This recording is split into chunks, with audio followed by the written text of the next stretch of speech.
নমস্কার বন্ধুরা, আমার চ্যানেলে আপনাদের স্বাগত। আর শীত পড়ে গেছে ভালো মতো, মোটামুটি আমাদের এখানে। আপনাদের ওখানে কেমন পড়েছে আমি তো জানি না, আমাদের এখানে ভালোই পড়েছে। আর শীতের সবজি নতুন পুঁই পুটুলি আমি কিনে নিয়ে এসেছি, তা 250 মতন, ওটাই বানাবো। তাই বললাম তাহলে নতুন সবজি বানাচ্ছি যখন, তাহলে আপনাদেরকে একটু দেখিয়ে নিই, ওই জন্য আমি বানাচ্ছি। আর আপনারা দেখুন আমি কিভাবে বানাই। আর এতে কড়াইতে আমি একটু সর্ষের তেল দিয়ে দিয়েছি, এবার আমি সবজিটা বানাবো। তেলটা আমার ভালো মতো তেতে গেছে, এরপরে আমি এর মধ্যে দিয়ে দেবো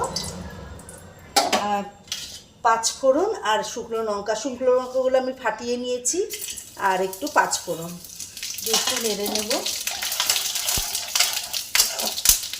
আর আমি এখানে সবজি দিচ্ছি কুমড়ো, আলু, বেগুন, শিম আর মূলো। এই দিয়ে আমি এই তরকারিটা রান্না করব।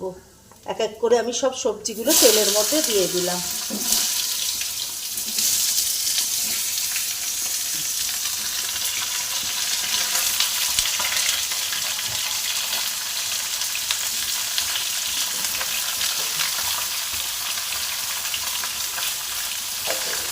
এরপরের মধ্যে আমি দেবো একটু হলুদ,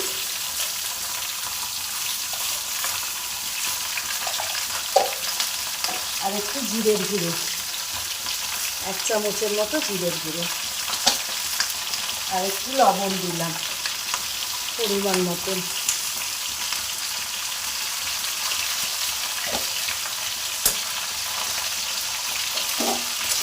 এইভাবে আমি আজকে পুঁই পুটুলিটা রান্না করব। আর গরম ভাতের সাথে খেতে তো অসাধারণ লাগে, একবার করবেন। অনেকেই খায় নিশ্চয়ই পুঁই পুটুলি, আর এই শীতের প্রথম করলাম, ওই জন্য আমি ভাবলাম যে আপনাদের সাথেও শেয়ার করে নিই। তাহলে এরপরে আমি একটু মিডিয়াম কম আঁচে করে আমি একটু ঢেকে রাখবো এই 5-10 মিনিটের জন্য, সবজিগুলো সেদ্ধ হতে থাকুক। ঢাকনাটা খুলে এবার আমি একটু নেড়ে দেবো, তারপরে এর মধ্যে দিয়ে দেবো একটু আদা গ্রেট করে রেখেছিলাম, আর একটু চেরা কাঁচা লঙ্কা কতগুলো দিয়ে এবার একটু নেড়ে তারপরে পুঁই পুটুলিটা আমি দিয়ে দেবো।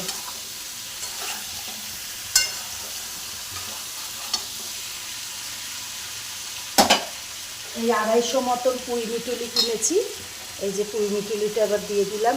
এর সঙ্গে যদি একটু পুঁই পাতা হতো ভালো লাগতো আমার মনে হয়, নেই তো, কেনাও হয়নি, পরে মনে পড়লো একটু এর মধ্যে কয়েকটা পুঁইয়ের পাতা দিয়ে, যদি আপনারা করেন কয়েকটা পুঁইয়ের পাতা দিয়ে দেবেন, খেতে ভালো লাগবে। আর এটা আমি কোনো জল ব্যবহার করব না, একটু শুকনো শুকনো হবে।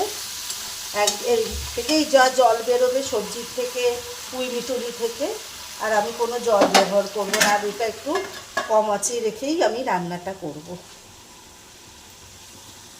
এর মধ্যে এবার একটু দিয়ে দিলাম পরিমাণ মতো মিষ্টি। নিরামিষ তরকারি তো একটু মিষ্টি না হলে ভাল লাগে না।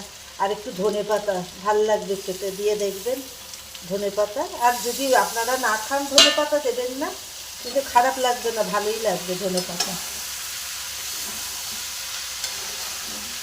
আরও মজবে এটা একটু, আর 5 মিনিটের মতো হবে। এই যে তরকারিটা আমার হয়ে গেছে, আর উপর থেকে কয়েকটা কাঁচা লঙ্কা দিয়ে দিলাম, যদি কেউ একটু ডলে খায়। এই যে এইভাবে করে দেখবেন।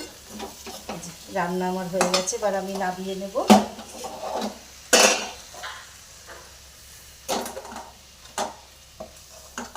এর মধ্যে আপনারা, আমার কাছে পুঁই পাতা ছিল না, একটু পুঁই পাতা দিয়ে দেবেন, মনে হয় একটু ভালো লাগবে খেতে। তাহলে কেমন হয়েছে আমার এই রেসিপিটা যদি জানাবেন। দেখুন, ভালো লাগলে একটা লাইক, শেয়ার আর কমেন্ট করে দেবেন। ভালো থাকবেন, সুস্থ থাকবেন, আনন্দে থাকবেন।